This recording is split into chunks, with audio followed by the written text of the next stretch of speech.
ভোলানাথ লিখেছিল ৩-৪-৯০, গণিতের মার্কায় কাটা গেল সর্বই।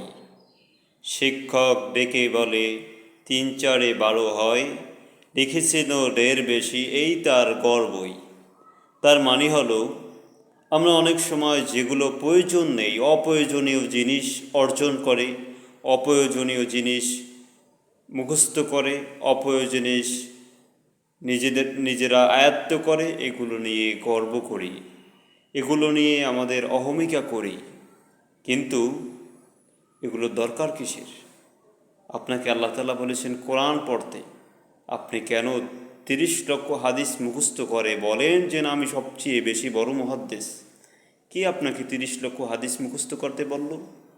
আল্লাহ তাআলা কোরআনের মাধ্যমে ইসলামকে পরিপূর্ণ করেছেন। কে আপনাকে বলেছে হাদিস পড়তে? আল্লাহ তাআলা কোরআনের মাধ্যমে ইসলামকে পরিপূর্ণ করেছেন। মা ফাররাতনা ফিল কিতাবি মিন শাই, এই কিতাবে কোনো সন্দেহ নেই, এটা কোরআনের ভিতরে আল্লাহ তাআলা বলেছেন। এই কোরআনে কোনো কিছু বাদ দেওয়া হয়নি, এটা আল্লাহ তাআলা কোরআনের ভিতরে বলেছেন।